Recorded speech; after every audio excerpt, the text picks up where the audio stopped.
Texas, I don't think so. I don't think so. And hopefully that will change. Should there be? Now on the words to say, the words that you want her to say. Help her to be herself. You can reach out to people with the joy of the Lord and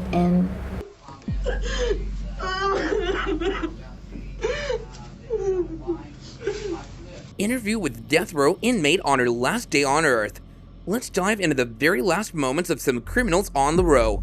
Have you ever thought about what they're thinking of before they depart this world forever? Well, let's find out. Carla Faye Tucker.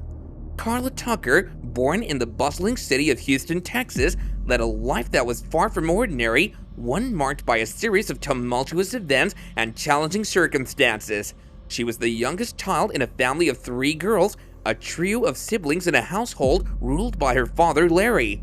He was a hard-working longshoreman, laboring on the docks and harbors, loading and unloading ships, his rough hands a testament to his demanding profession.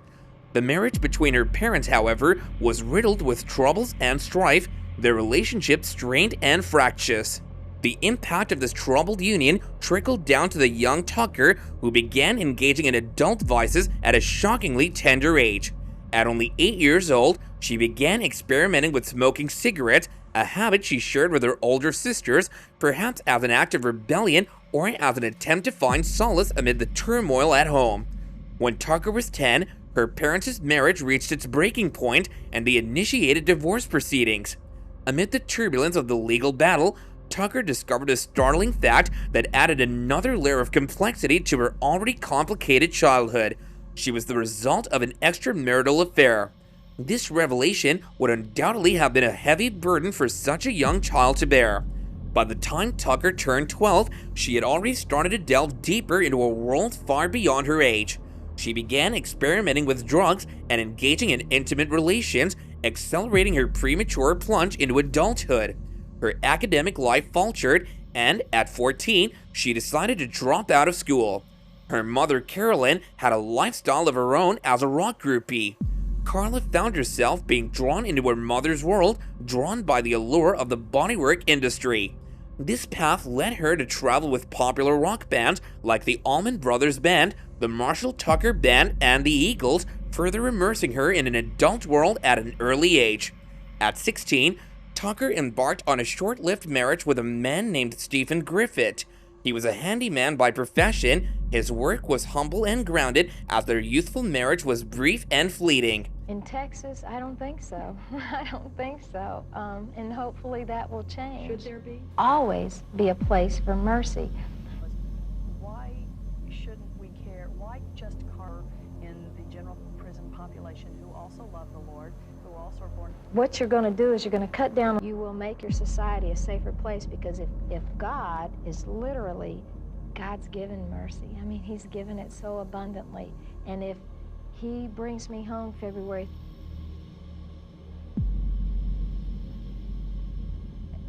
I'm going to be thankful. As Tucker transitioned into her early 20s, she began mingling with bikers, a stark contrast to her earlier rock groupie lifestyle. It was during this period that she met Sean Dean and her husband, Jerry Lynn Dean. They would eventually introduce her to Daniel Ryan Garrett in 1981, who she would date. The tragic slaying. After spending the weekend using drugs with Garrett and his friends, Tucker and Garrett entered Jerry Dean's apartment in Houston, Texas around 3 a.m. on Monday, June 13, 1983, intending to steal a motorbike that Dean was restoring there. James Lee Brandt, a friend, went with them to Dean's apartment complex. Lee Brandt reported that he went looking for Dean's El Camino, while Tucker and Garrett entered the apartment with a set of keys that Tucker claimed Sean Dean had lost and Tucker had found. During the burglary, Tucker and Garrett entered Dean's bedroom, where Tucker sat on him. In an effort to protect himself, Dean grabbed Tucker above the elbows, whereupon Garrett intervened. Garrett struck Dean numerous times in the back of the head with a ball pen hammer that he found on the floor. After hitting Dean, Garrett left the room to carry motorcycle parts out of the apartment. Tucker remained in the bedroom. The blows Garrett had dealt Dean caused him to begin making a gurgling sound. Tucker wanted to stop him from making that noise, and she then picked up a 3-foot pickaxe that was lying against the wall and began hitting Dean. Garrett then re-entered the room and dealt Dean a final blow in the chest. Garrett left the bedroom again to continue loading Dean's motorcycle parts into his Ford Ranchero. Tucker was once again left in the room and only then noticed a woman who had hidden under the bed covers against the wall. The woman, Deborah Ruth Thornton, had argued with her husband the day before, went to a party, and ended up spending the night in Dean's bed. Upon discovering Thornton, Tucker grazed her shoulder with the pickaxe. Thornton and Tucker began to struggle, but Garrett returned and separated them. Tucker proceeded to hit Thornton repeatedly with the pickaxe and then embedded the axe in her heart. Tucker would later tell people and testify that she experienced multiple intense orgasms with each blow of the pickaxe. The next morning, one of Dean's co-workers, who had been waiting for a ride, entered the apartment and discovered the victims' bodies. Police investigation led to the arrests of Tucker and Garrett 5 weeks after the slayings. Tucker's trial and sentence. In September 1983, Tucker and Garrett were indicted for the slaying and tried separately for the crimes. Tucker was charged with the slaughter of both Dean and Thornton, but after she testified against Garrett at his trial, the charge for slaying of Thornton was dropped. Garrett was not charged with Thornton's demise either. Tucker entered a plea of not guilty and was jailed awaiting trial. Soon after being imprisoned, Tucker took a Bible from the Mission Ministry program and read it in her cell. She later recalled, "I didn't know what I was reading. Before I knew it, I was in the middle of my cell floor on my knees. I was just asking God to forgive me." Tucker became a Christian in October 1983. She later married by proxy her prison minister, Reverend Dana Lane Brown, in 1995 and held her Christian wedding ceremony inside the prison. Though the capital penalty was hardly ever sought for female slayers, Tucker, along with Garrett, was sentenced to the capital punishment in late 1984. Garrett perished of liver disease in 1993 while awaiting his punishment. While on the row, Tucker was incarcerated in the Mountain View unit in Gatesville, Texas. She became Texas Department of Criminal Justice Enroe inmate number 777. You can reach out to people with the joy of the Lord, and right now there's a way that we can reach people through tribulation, and until you've been through that yourself, you just can't.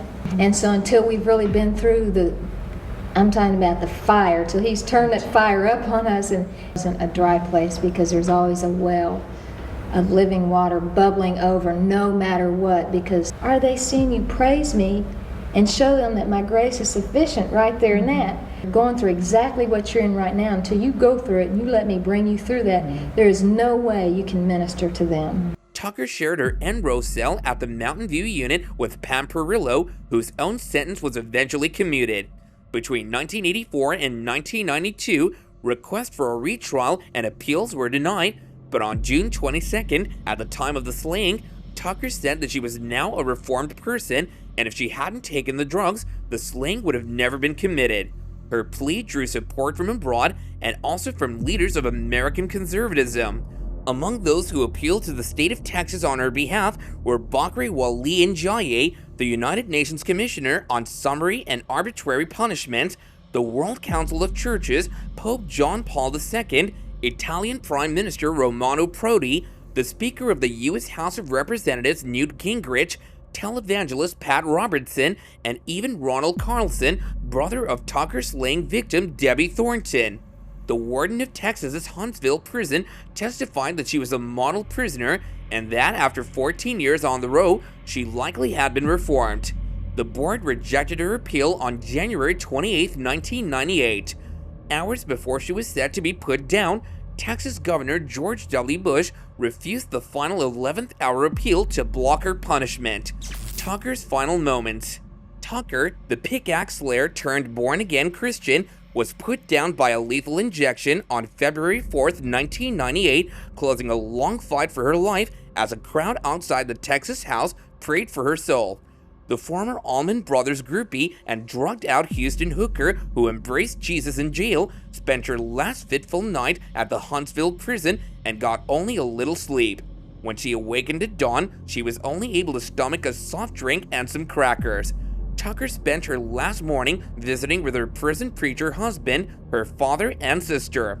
She was separated from them by a screen and cried after saying a prayer with Brown. She wasn't even allowed to kiss goodbye. On February 2nd, 1998, state authorities took Tucker from the unit in Gatesville and flew her on a TDCJ aircraft, transporting her to the Huntsville unit. For her last meal, Tucker requested a banana, a peach, and a garden salad with ranch dressing. Tucker, 38, was pronounced deceased at 6:45 p.m. local time, becoming the first woman put down in Texas since the Civil War and only the second in the United States since the resumption of the capital penalty in 1976. Although she and her attorneys had played down her gender in their many pleas for clemency, the fact that she was a woman helped arouse international interest in her cause and generate appeals for mercy from figures like Pope John Paul II and religious broadcaster Pat Robertson. Wearing a white prison uniform and white tennis shoes, Tucker lay strapped on her back on a gurney as she delivered her final statements to the gathered witnesses, who included her husband Dana Brown, a prison ministry worker she married by proxy in 1995, and Ronald Carlson, a Houston machinist and brother of one of the victims. You see people who are either in the body of Christ or people who are still lost. Big difference in a life. That makes a big difference in someone's life like mine who is in here. And you are dealing with people who have committed adultery or whatever. You're dealing to them that way. Well, when you walk through these fences, that's what you've brought to us, that same thing. Not come up to you. I mean, God has anointed you to do. I'm closer to you. Tucker was the first woman put down in the state of Texas in 135 years when Chipita Rodriguez was put down by hanging in 1863 during the American Civil War, and the second woman put down in the United States since the reinstatement of capital punishment in 1976. The captain of the Death House team, Fred Allen, was interviewed by Werner Herzog for the 2011 documentary Into the Abyss. Within days after Tucker's punishment, one of over 120 he managed, he suffered an emotional breakdown. He resigned his job, giving up his pension, and changed his position on the capital penalty. I was pro-capital punishment. After Carla Faye and after all of this, until this day, 11 years later, no sir. Nobody has the right to take another life. I don't care if it's the law, and it's so easy to change the law. Wanda Jean Allen was sentenced to the capital punishment in 1989 for the slaying of Gloria Jean Leathers, 29, her longtime girlfriend. Allen was the first black woman to be put down in the United States since 1954. She was born on August 17, 1959, the second of 8 children. Her mother was an alcoholic, her father left home after Wanda's first sibling was born, and the family lived in public housing and scraped by on public assistance. At the age of 12, Allen was hit by a truck and knocked unconscious, and at 14 or 15, she was knifed in the left temple. It was found that Allen's actual abilities were markedly impaired and that her IQ was 69. Found particularly significant was that the left hemisphere of her brain was dysfunctional, impairing her comprehension, her ability to logically express herself, and her ability to analyze cause and effect relationships. It was also concluded that Allen was more chronically vulnerable than others to becoming disorganized by everyday stresses, and thus more vulnerable to a loss of control under stress. By age 17, she had dropped out of high school. First slaughter. In the year 1981, the lives of 2 individuals, Allen and Detra Pettis, who were entwined since childhood, took a tragic turn. The duo, Allen and Dedra, found themselves not only living under the same roof, but also involved in a romantic relationship. Their shared apartment was a testament to their intertwined history, a history that was filled with shared experiences and fond memories of childhood. The romantic relationship marked a new chapter in their lives, shifting their dynamic from childhood friends to lovers. On the unfortunate day of June 29, 1981, this narrative of love and friendship was disrupted. Let's do our prayers. Oh, very nice handwriting. Now on the words to say, the words that you want her to say. Help her to be herself. Yeah, we're on 3. Father, we give you the praise, sliding past. You say we do it. I can do it. But you know we got to get in. Yeah, for a while this morning, so, and he probably feels the reason, Gene likes for us to be present during these times of interview are to sometimes also remind her of things that she would like to say. You'll find out that that's just impossible, but there are certain things that, that Gene wants, and that's all about the brain damage, and the borderline mental retardation that she has. A verbal dispute broke out between Alan and Dedra, turning the shared space of their apartment into a battlefield of words. As the argument escalated, it reached a shocking climax when Alan made the decision to end the conflict with a gun. Dedra Pettis, the childhood friend and lover, became the victim of a fatal shot. Alan claimed that she had acted in self-defense, stating in her 1981 confession that she had accidentally shot Pettis while returning fire from Pettis' boyfriend. This confession painted a picture of an accidental distant shooting that happened approximately 30 feet away from the victim. However, the facts laid out by the forensic evidence painted a different story, one that was inconsistent with Alan's account. A police expert examined the evidence closely and found distinctive marks on Pettis' body, including bruises and powder burns that suggested a more violent and personal encounter. According to their analysis, it seemed that Alan had not only shot Dedra, but also pistol whipped her before shooting her at point-blank range. This suggested a far more intimate and brutal act of violence than the picture painted by Alan's initial statement. Despite the weight of the forensic evidence, the judicial process took an unexpected turn.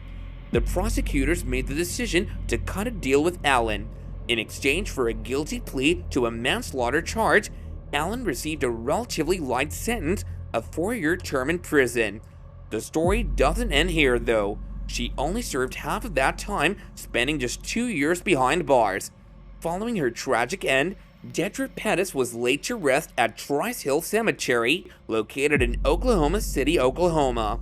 Her grave serves as a silent witness to the unfortunate turn of events that unfolded that fateful day in June 1981. The pattern continues. 7 years after the shocking incident involving Dedra Pettis, Alan found herself once again embroiled in a deadly situation. By this time, Alan was in a relationship with her girlfriend Gloria Jean Leathers. The two had a shared history that was rooted in adversity, having met within the harsh confines of prison. Their relationship was not one characterized by calm and harmony. Instead, it was turbulent and volatile, punctuated by bouts of violence that added an unstable undertone to their cohabitation. The turbulence came to a boiling point on the ominous day of December 2nd, 1988, in the city of Oklahoma City, in front of the village police department. Gloria Jean Leathers, who was 29 at the time, fell victim to a gunshot wound. This tragic event didn't occur in isolation. It was preceded by a heated dispute between the two women at a grocery store just 15 minutes earlier. As the tension between the two women escalated, a city officer felt compelled to escort them home to ensure the situation didn't further deteriorate. As Leathers started to gather her belongings under the officer's supervision, Alan appealed to her, pleading with Leathers to stay and attempt to work out their difficulties. With that said, I want to tell you Wanda Jean is doing exceptional. Even if we lose, that doesn't mean we're dead in the water. At all times, no matter what. Just like Rob said,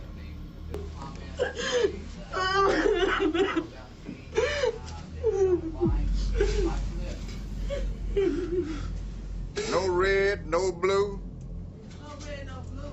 Yes, colors, gang colors, gang colors. We're going down there in peace and harmony, pray with prayer on our lips. That's with some prayer. All right. Father God, as we come together tonight, Lord, we just... Wait. Ain't no problem. I didn't mean it. He didn't mean no harm. The plea, filled with desperation and hope, fell on deaf ears. When Alan followed Leathers to her car, a confrontation ensued. Leathers, presumably feeling threatened, grabbed a garden rake and used it as an impromptu weapon, striking Alan in the face. The conflict didn't end there. Leathers and her mother decided to file a complaint against Alan and headed to the police station. Alan, refusing to let Leathers go, pursued them. She claimed that her intention was to dissuade Leathers from leaving her. However, the events that unfolded were far more tragic. On seeing Leathers still armed with the rake, Alan retrieved a gun from her car. As Leathers advanced, Alan fired a shot that severely wounded her. This horrific scene played out in front of Leathers' mother, though the sound of the gunshot rang out, alerting 2 police officers and a dispatcher nearby. No employee of the police department directly witnessed the event.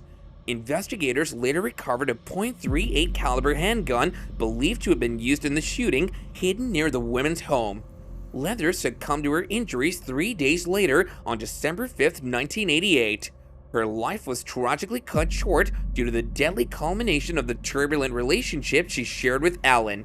In the aftermath of her tragic passing, Leathers was laid to rest at Green Acres Memorial Garden Cemetery, located in the serene town of Sperry in Tulsa County, Oklahoma.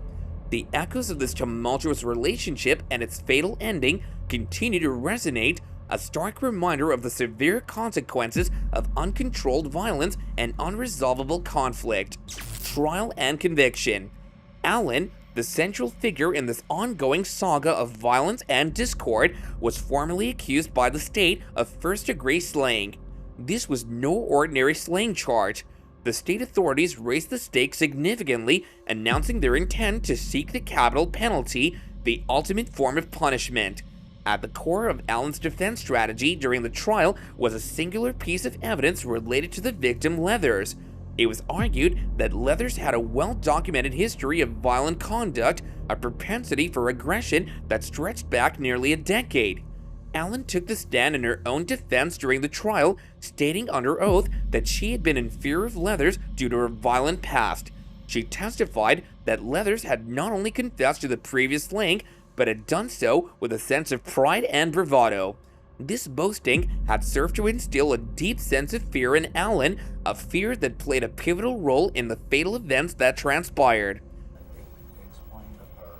What I'm saying is, at the time when I went to trial, that it was just from my mouth alone, just from the defendant's mouth alone and Bob Carpenter's, that she had killed a Sheila Marie Barker, 8779, that she had several, that one of the district Department of Correctional people came and testified and took the stand on my behalf and never done anything in her life.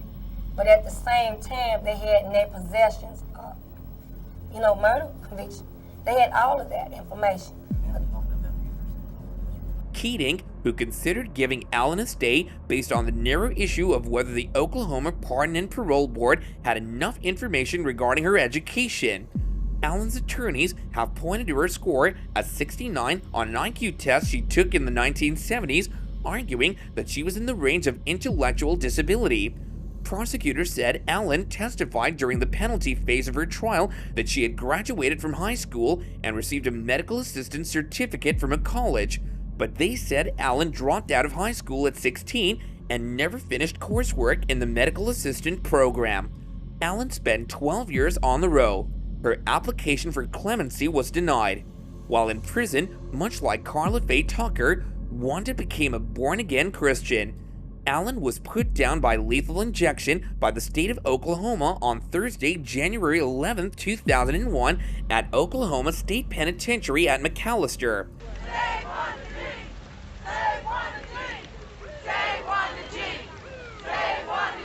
The prison where authorities have been holding Alan. Ironically, Alan wasn't there by the time the demonstration took place. She's been transferred. The crowd was going to try and ambush and break her out, so they have transported her to McAllister. She is en route first thing in the morning. I've got to go back to the killing now. Okay. Stop the killing now. Stop the killing now.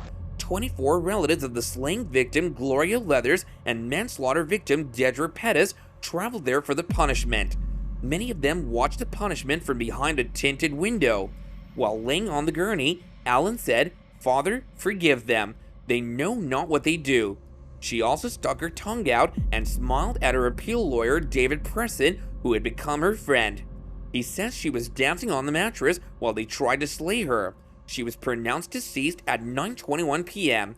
Relatives of Leathers expressed that the punishment gave them closure.